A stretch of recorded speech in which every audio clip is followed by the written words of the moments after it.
itu subhanallah sangat baik dalam menjaga kesehatan.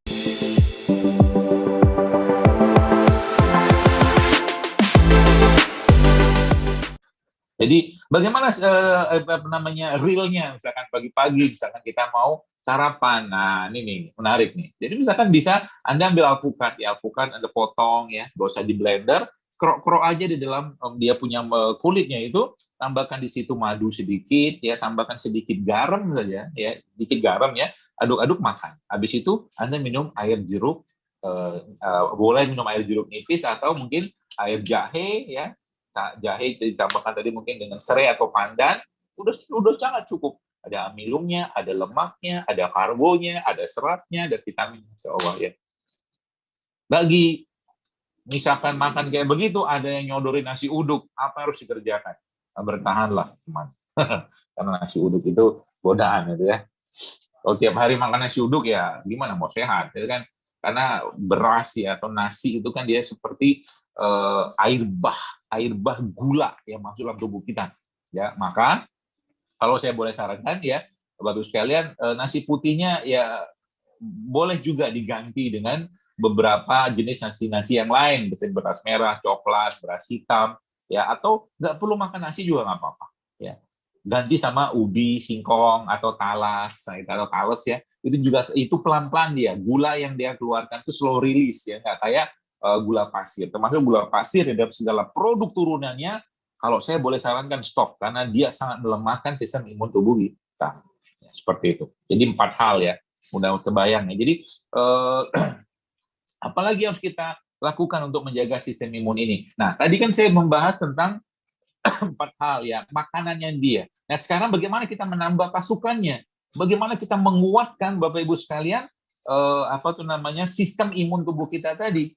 Saya ada baca satu buku yang dikarang oleh seorang dokter ya, ahli dalam bidang bakteri ya. Subhanallah, dia cerita tentang dadih.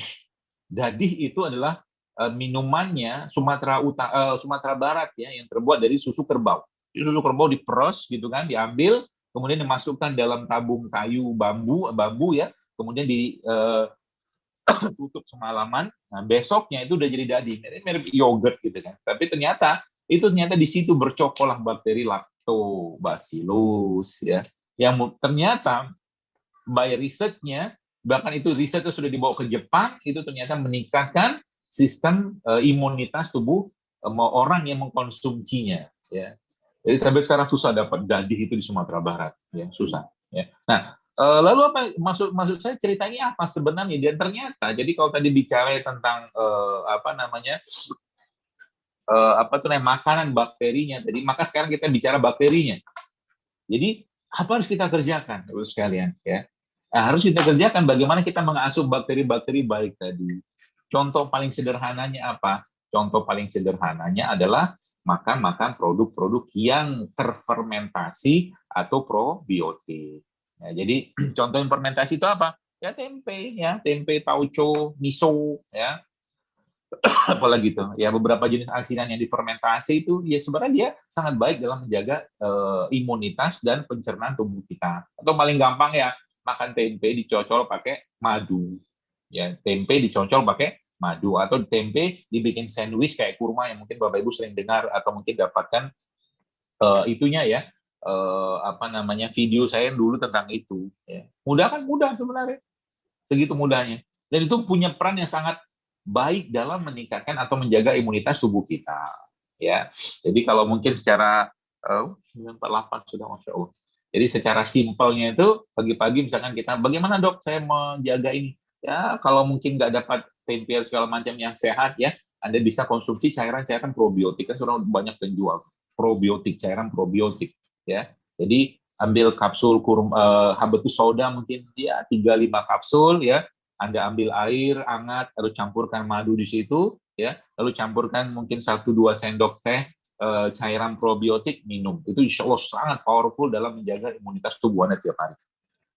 Lalu kalau seandainya misalkan ada keluhan-keluhan seperti misalkan sesak napas, ya, atau mungkin banyak lendir, Bapak Ibu bisa gunakan minyak kayu putih. Minyak kayu putih itu sebenarnya kalau saya pribadi ya, mungkin ada yang nggak sepakat, tapi kalau saya diajarin guru saya dulu, minyak kayu putih asli bisa diminum. Jadi, tapi bukan juga banyak. Jadi kita ambil air hangat ya, agak agak panas gitu, teteskan minyak kayu putih lalu minum. Ya, itu insya Allah sangat baik dalam membuang lendir dan melegakan saluran nafas. Termasuk juga ya, mungkin nanti bisa disampaikan kepada mungkin ada saudara kita atau teman-teman kita yang mungkin saturasi oksigennya ya atau mungkin lendirnya banyak ya, biasa saya sarankan juga kalau nebulizernya di samping kita pakai NaCl itu bisa diteteskan di situ probiotik ya, minyak kayu putih sama habatus sauda dan minyak. Tetesnya dikit-dikit aja, mungkin probiotiknya dua tiga tetes ya, minyak habatus sauda mungkin 2 tetes ya, sama kayu putihnya 3 tetes, itu sangat baik dalam membuang lendir dan melegakan saluran nafas. Jadi seperti itu saja. Ya termasuk juga yang saat ini bisa berbekam ya, Masya Allah ya, rutinkan berbekam. Ya, sebagai salah satu sarana kita untuk meningkatkan imunitas tubuh kita. Insya Allah kan, begitu mudah ya sebenarnya. Ya.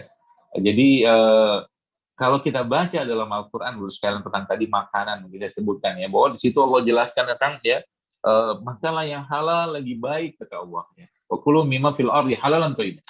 Dan ayat ya, beberapa ada ayat yang menyebutkan di situ wala tattabi'u khutuwatis syaitan ya, dan jangan ikuti langkah-langkah syaitan, karena emang dalam makanan yang kita makan itu ada godaan juga di sana ya. Orang-orang yang mampu menjaga dirinya, menjaga imannya supaya dia tidak bermasalah tubuhnya maka subhanallah dia pun milih makanan ya. Mari kita naikkan level iman kita dengan salah satunya menjaga apa yang masuk ke dalam perut atau tubuh kita, Bapak Ibu sekalian ya. Supaya apa?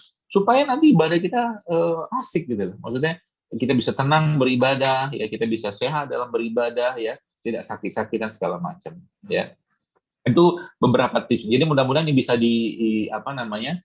Bisa diterapkan ya, mungkin di keluarga ya, mungkin nanti di lembaga-lembaga Bapak Ibu sekalian ya, nanti mungkin mulai biasakan di sana. Mungkin salah satu hal sederhananya ya mungkin air galon mungkin yang ada di mungkin kantor yayasan atau mungkin di lembaga itu mungkin bisa ditambahkan sedikit dengan cairan-cairan probiotik, campurkan dengan madu dan campurkan sedikit sama jeruk nipis, itu subhanallah sangat baik dalam menjaga kesehatan kita dan imunitas tubuh kita ya, seperti itu.